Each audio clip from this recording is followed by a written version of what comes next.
Bonjour à tous, alors je vais vous parler d'un de mes petits coups de cœur de la semaine, enfin il est sorti mercredi dernier au cinéma et il s'agit de Bloody Milkshake.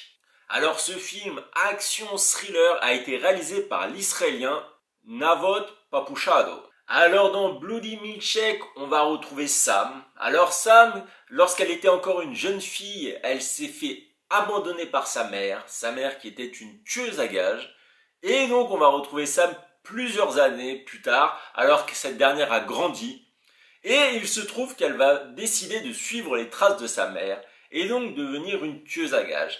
Et pas n'importe lesquelles, l'une des meilleures, dont les services vont être souvent demandés par une organisation s'appelant la firme.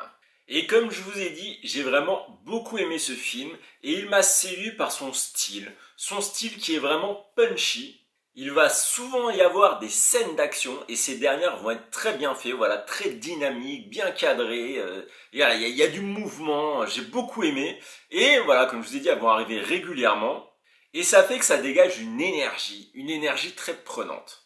Pour ne rien gâcher à mon plaisir, c'est quand même assez violent. Ouais, si vous me suivez un peu, vous savez que j'aime bien quand le sang coule, quoi. Et petite cerise sur le gâteau, il va y avoir des touches d'humour qui vont être mises dans ces scènes d'action pour créer un côté un peu décalé. Et c'est quelque chose que j'ai beaucoup apprécié, c'est un véritable plus. Alors si la base avec une tueuse à gages redoutable pouvait faire penser un peu à des films comme John Wick, par contre, le ton va être beaucoup moins sérieux dans son traitement. L'histoire de fond, c'est vrai qu'elle va, elle va pas être très joyeuse, je vais pas vous mentir.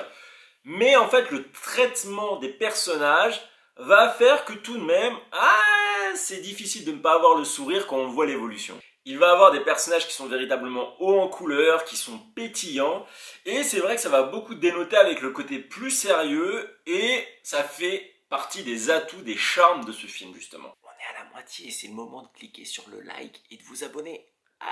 Et donc parlons de ces personnages qui sont une des grosses valeurs ajoutées de ce film justement. Ils sont vraiment attachants et je pense notamment à Sam, donc voilà la tueuse à gages très attachante, et la petite Emily qu'elle va recueillir durant le film, au tout début du film. Et les deux ensemble, je les ai trouvés vraiment adorables. C'est tout choupinou. Et c'est vrai que sur le fond, ça m'a fait penser un peu à Léon, voilà, le fait qu'une tueuse à gages recueille une petite fille abandonnée, la protège, la prenne sous son aile. Et ce qui est important aussi, c'est qu'on a des très bons personnages secondaires. Et je dis ça parce que c'est vrai qu'à un moment, le film aurait pu rentrer dans une certaine routine, monotonie, parce que c'est vrai que le personnage principal est beaucoup utilisé, beaucoup mis en avant. Et en fait, ces personnages secondaires arrivent pile au bon moment pour relancer totalement le film et donner un bon coup de boost.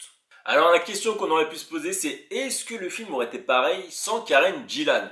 En effet, cette dernière, elle fait la tueuse à gages et elle apporte énormément de charme au film. Je ne parle pas forcément physiquement, même si c'est vrai qu'elle est très charmante, mais je parle par son jeu percutant, son jeu pétillant, d'ailleurs un mot que j'ai utilisé auparavant, mais c'est tout à fait ça. Elle brille véritablement dans son rôle et elle apporte ce petit quelque chose qui fait la différence. Après, comme je vous ai dit, les personnages secondaires sont aussi importants et bien entendu, pour interpréter des personnages secondaires importants, il faut des acteurs compétents et c'est le cas ici. Je pense notamment à Paul Giamatti, Lena Headey, Carla Gugino, Michelle Yeoh et Angela Bassett. Donc, dois-je voir ce film? Pour moi, la réponse est un grand oui, bien entendu.